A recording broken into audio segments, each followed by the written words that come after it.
बड़े आदर के साथ शहीदों को श्रद्धांजलि दी। भगत सिंह जी, सुखदेव, राजगुरु, उन लोगों को कल के दिन फांसी दी गई थी। उन्होंने देश को आज़ाद कराने के लिए सबसे बड़ी शहादत दी।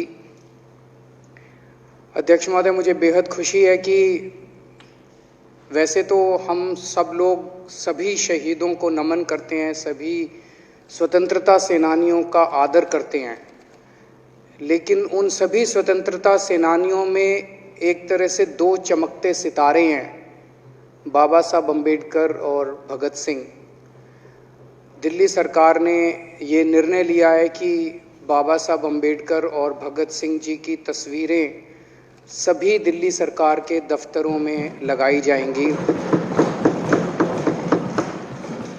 कुछ दिन पहले पंजाब सरकार ने भी ये निर्णय लिया है कि पंजाब सरकार के भी सभी दफ्तरों में भगत सिंह और बाबा साहब अम्बेडकर की तस्वीरें लगाई जाएंगी।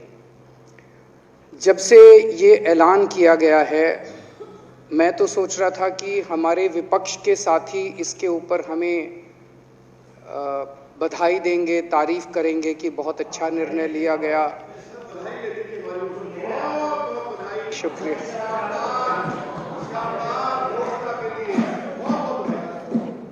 लेकिन जब से ये ऐलान किया है कि इतना, यहाँ तो कहने के लिए कह दिया, बाहर एक मिनट मेरे को पूरा, हमें इतना क्रिटिसाइज किया जा रहा है। बीजेपी वाले कह रहे हैं कि बाबा साहब अम्बेडकर और भगत सिंह की क्यों लगाई, सावरकर की क्यों नहीं लगाई, हेडगेवार की क्यों नहीं लगाई। तो मैं कह रहा हूं भाई, सावरकर की और हेडगेवार की तुम लगा लो। अब देखो, जो बोल रहे थे उसमें तो किसी ने टिप्पणी नहीं की। मैंने कहा भाई सावरकर की बोल रहे हैं, सावरकर की और हेडगेवार की तुम लगा लो, हम बाबा साहब अम्बेडकर की और भगत सिंह की लगा लेते हैं। कांग्रेस वाले चिल्ला रहे हैं, इंदिरा गांधी की क्यों नहीं लगाई, राजीव गांधी की क्यों नहीं लगाई, सोनिया गांधी की क्यों नहीं लगाई। तो हम कह रहे हैं भाई, इंदिरा गांधी की तुम लगा लो, हम तो बाबा साहब अम्बेडकर की और भगत सिंह की लगाएंगे। अध्यक्ष महोदय, मेरे को पता नहीं था ये लोग बाबा साहब अम्बेडकर और भगत सिंह से ऐसी नफरत क्यों करते हैं सारे प्रतिपक्ष के लोग। मैं आपको बताता हूं क्यों करते हैं, और खासकर बीजेपी वाले बाबा साहब अम्बेडकर से इतनी नफरत क्यों करते हैं, मैं बताता हूं आपको। बाबा साहब अम्बेडकर ने संविधान बनाया, मैं बता देता हूं आपको, आप भी सेटिस्फाई हो जाओगे।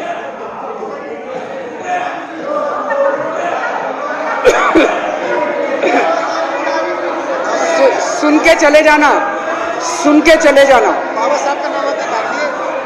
बाबा साहब का नाम सुनते ही वॉकआउट कर गए।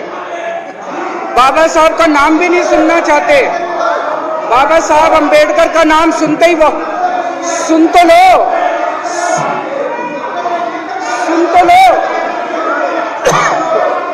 वो तमाशा, और ये सब कुछ जो इन्होंने बोला वो सच बोला। सुन तो लो।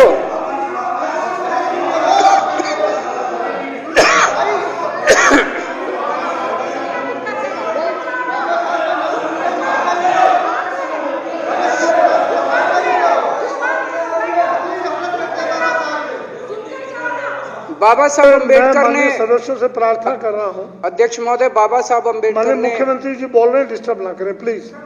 नहीं, ये कोई तरीका। सत्य कौन बोल रहा था? सत्य क्या बिजुली जी ने बोला? सब आप बैठ जाइए। अब बाबा साहब अम्बेडकर ने देश का संविधान बनाया। संविधान में लिखा उन्होंने कि भारत के अंदर जनतंत्र होगा। इस जनतंत्र के अंदर चुनाव होंगे। चुनाव में जनता वोट डालेगी। वोट डाल के जनता अपनी सरकार चुनेगी।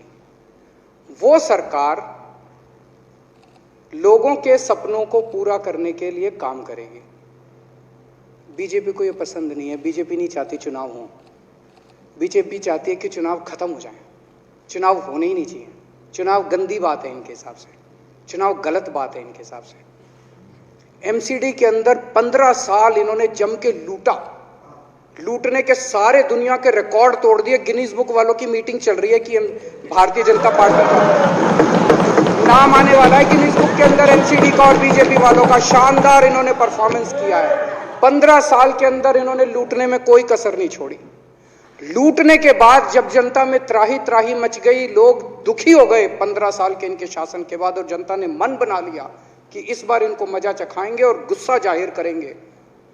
चुनाव आयोग ने ऐलान कर दिया कि हम आज शाम को 5 बजे 9 तारीख को 9 मार्च को शाम को 5 बजे आज चुनाव की डेट्स की घोषणा की जाएगी। 4 तारीख को प्रधानमंत्री के दफ्तर से फोन जाता है, चिट्ठी जाती है चुनाव कमिश्नर को, चुनाव रद्द कर दो। पूरी दुनिया के अंदर आज तक ऐसा नहीं होगा कि प्रधानमंत्री सीधे सीधे चुनाव कमिश्नर को फोन करके और चिट्ठी लिख के कहते हैं कि चुनाव रद्द कर दो। इसलिए ये नफरत करते हैं बाबा साहब अम्बेडकर से। ये कहते हैं बाबा साहब अम्बेडकर नहीं होता तो जनतंत्र नहीं होता इस देश के अंदर। कल एक बीजेपी का बड़ा नेता मिला, बोला जी मैंने तो अपने बीजेपी के बड़े नेताओं को बोल दिया ये चुनाव का चक्कर छोड़ो, एमसीडी में भी एनडीएमसी जैसा कर दो। मैंने कहा इसका क्या मतलब? वो बोले जैसे एनडीएमसी में चुनाव ही नहीं होते, एनडीएमसी में केंद्र सरकार नॉमिनेट कर देती है, बोले जी एमसीडी में भी यही हो जाना चाहिए। अध्यक्ष महोदय, इनका बस चले ना इस देश के अंदर सारे राज्यों में और देश में चुनाव कराना बंद कर दें। इसलिए ये नफरत करते हैं, इसलिए बाबा साहब अंबेडकर से नफरत करते हैं ये लोग। बाबा साहब अंबेडकर चुनाव की प्रक्रिया रख के गए थे, इनका बस चले तो ये चुनाव कराना बंद कर दे। कह रहे हैं हम तीनों एमसीडी को यूनिफाई करना चाहते हैं। अरे 7 साल थे तुम्हारे पास, सो रहे थे क्या 7 साल से? कहां थे तुम लोग 7 साल से? क्यों नहीं तुम लोगों ने क्यों नहीं तुम लोग यूनिफाई करने के लिए पैसे चाहिए? क्यों नहीं तुम लोगों ने यूनिफाई किया 7 साल से? चुनाव के 1 घंटे पहले तुम लोग चिट्ठी लिख रहे हो, अब सो के जागे हो कि अब यूनिफाई करोगे। तो यूनिफाई नहीं करना, चुनाव टालने हैं क्योंकि हार रहे हैं। मेरी हाथ जोड़ के विनती है, हार जीत लगी रहती है, कभी ये पार्टी हारती है, कभी वो पार्टी हारती है, कभी आज बीजेपी हारती है, कभी आम आदमी पार्टी भी हारती है, कभी कांग्रेस हारती है। देश बड़ा है, देश की सोचो। आज आम आदमी पार्टी है, कल आम आदमी पार्टी हो सकता है ना हो। आज बीजेपी है, कल बीजेपी हो ना हो। आज केजरीवाल है, कल केजरीवाल नहीं होगा।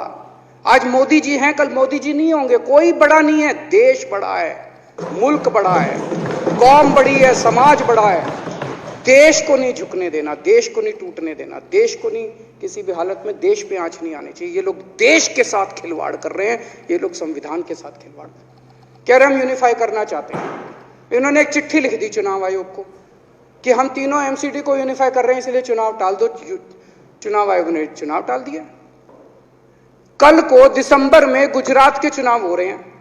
अब जनता कह रही है ये गुजरात हारेंगे। अब अगर ये गुजरात हारेंगे तो ये 10 दिन पहले चिट्ठी लिख देंगे चुनाव आयोग को कि भाई हम गुजरात को और महाराष्ट्र को एक कर रहे हैं, इसलिए गुजरात के चुनाव टाल दो। गुजरात के चुनाव टल जाएंगे।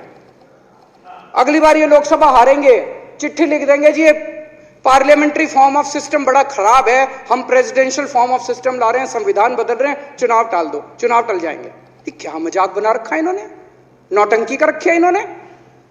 भारत जनतंत्र है, देश ये बर्दाश्त नहीं करने वाला जो इन्होंने नौटंकी कर रखी है। कहते हैं हम दुनिया की सबसे बड़ी पार्टी हैं, हम तो जी दुनिया की सबसे छोटी पार्टी हैं। फिर भी डर गए तुम लोग।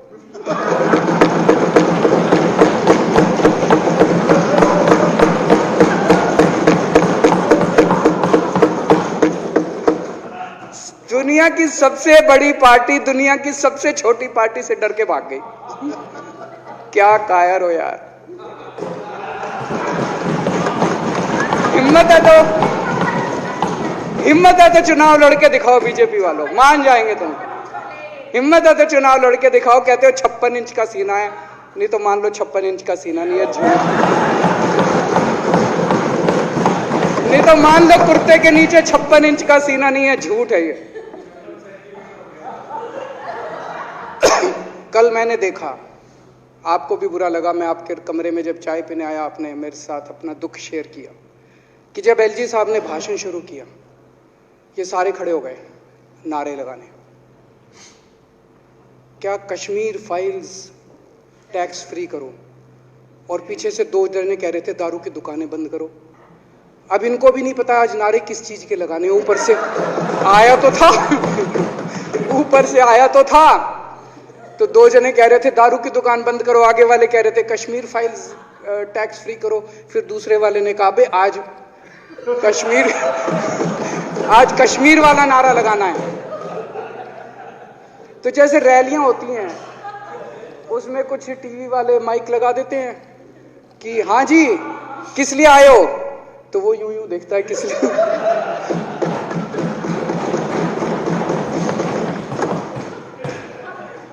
क्या हाल बना दिया इनका।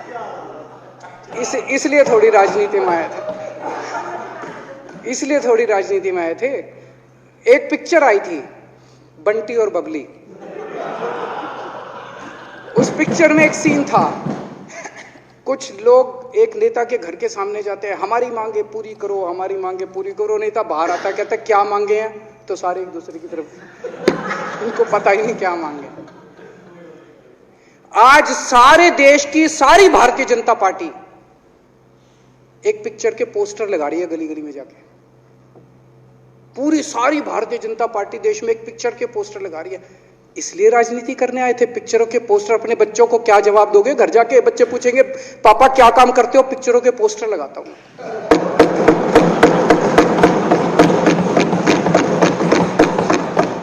8 साल केंद्र सरकार चलाने के बाद अगर किसी देश के प्रधानमंत्री को विवेक अग्निहोत्री के चरणों में शरण लेनी पड़े तो इसका मतलब उस प्रधानमंत्री ने 8 साल में कोई काम नहीं किया। 8 साल खराब कर दिए। बताओ, विवेक अग्निहोत्री के चरणों में उनको शरण लेनी पड़ रही है, बचा लो बचा लो बचा लो। अगर किसी प्रधानमंत्री को कह रहे हैं कश्मीर फाइल्स टैक्स फ्री करो, अरे यूट्यूब पे डाल दो, फ्री हो जाएगी। टैक्स फ्री क्यों करा रहे हो? इतना ही तुमको शौक है, विवेक अग्निहोत्री को बोलो यूट्यूब पे डाल देगा, सारी पिक्चर फ्री है, सारे जने देख लेंगे एक ही दिन के अंदर। टैक्स फ्री की क्या जरूरत है? यूट्यूब पे क्यों नहीं डाल? कल एक मैंने अखबार में पढ़ा, हरियाणा के अंदर एक भारतीय जनता पार्टी का ही एक एमएलए था, उसने कहा आज मैं पार्क के अंदर इसकी फ्री स्क्रीनिंग करूंगा। तुरंत विवेक अग्निहोत्री का ट्वीट आया खट्टर साहब के, खट्टर साहब देखो ये फ्री में कर रहा है, इसको बोलो टिकट लेके करेगा। भाई साहब, कश्मीरी पंडितों के नाम पे कुछ लोग करोड़ों रुपए कमा रहे हैं और तुम लोगों को पोस्टर लगाने का काम दे दिया। आंखें खोलो, क्या कर रहे हो तुम लोग? वो करोड़ों कमा गया, कश्मीरी पंडितों के नाम पे करोड़ों कमा गया और तुम लोग पोस्टर लगाते रह गए। क्या हाल बना दिया तुम लोगों का यार। आंखें खोलो तुम लोग।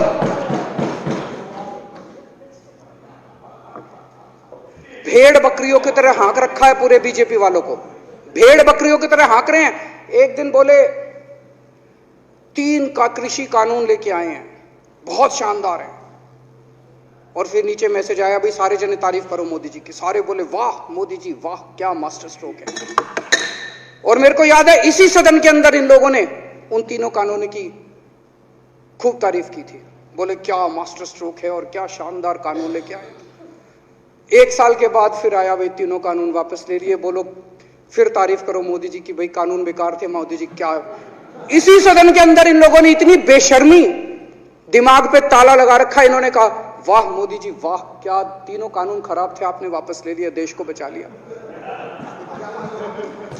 क्या मास्टर स्ट्रोक, ये क्या हाल बना दिया आप लोगों का यार। फिर थोड़े दिन बाद बोले भाई दारू की दुकानों के खिलाफ करो, फिर सारे जने दारू की दुकान बंद करो, दारू की। अब दारू ठीक हो गई दिल्ली में? आजकल तो शोर नहीं करते तुम लोग।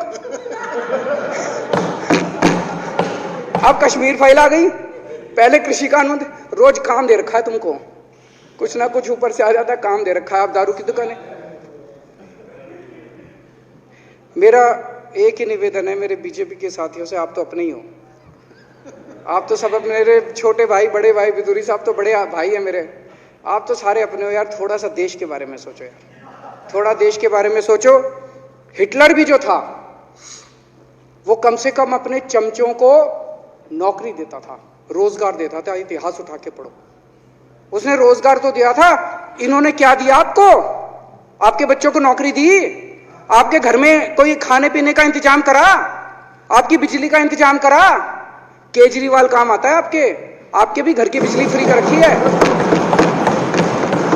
दिल्ली के 12 लाख बच्चों को नौकरी दी है मैंने, स्कूल ठीक कर दिए, अस्पताल ठीक कर दिए। आपके घर में कोई बीमार हो, केजरीवाल दवाई पहुंचाता है, मोदी दवाई नहीं पहुंचाता। केजरीवाल काम आया। मैं बीजेपी के सारे कार्यकर्ताओं से कहना चाहता हूं, थोड़ा सा दिमाग खोलो। बीजेपी के सारे सपोर्टर्स को कहना चाहता हूं, थोड़ा सा दिमाग खोलो। ये भेड़ चाल बंद करो, भेड़ बकरियों की तरह हाँक रहे हैं ये आपको, ये सब बंद करो। दिमाग खोल के सारे जने बीजेपी छोड़ के आम आदमी पार्टी में आ जाओ।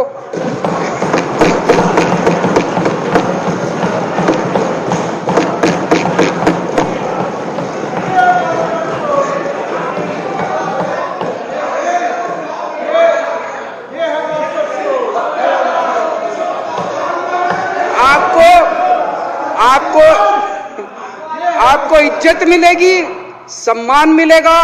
आपसे कतई झूठे नारे नहीं लगवाएंगे। राष्ट्र निर्माण में आपको साथ लेंगे हम, राष्ट्र निर्माण करेंगे आपके साथ मिलकर। ये पोस्टर भी नहीं लगवाएंगे झूठी फिल्मों के। और जो भी करना हो, कम से कम यार ये पिक्चर का प्रमोशन करना तो बंद करो। ये गंदे लगते हो तुम लोग, अच्छी शोभा नहीं देता आप लोगों को। यार आप अच्छे आदमी हो, कुछ करने आए थे राजनीति में, कहां पिक्चर के पोस्टर और प्रमोशन करने में लगा दिया। कल एलजी साहब की स्पीच पूरे देश ने सुनी। एलजी साहब को एक तरह से केंद्र सरकार का नुमाइंदा माना जाता है। एलजी साहब ने भी हमारी सरकार की कितनी तारीफ करी। 50% जीडीपी 5 साल के अंदर बढ़ गया। भारत में आज तक कभी किसी राज्य का नहीं बढ़ा। इतने शानदार काम दिल्ली सरकार ने किए हैं कि केंद्र सरकार द्वारा नियुक्त एलजी साहब ने भी दूसरी सरकार की, आम आदमी पार्टी की सरकार की भूरी भूरी शब्दों में तारीफ की। मैं एलजी साहब का बहुत बहुत शुक्रिया अदा करना चाहता हूं और इस धन्यवाद प्रस्ताव का समर्थन करता हूं।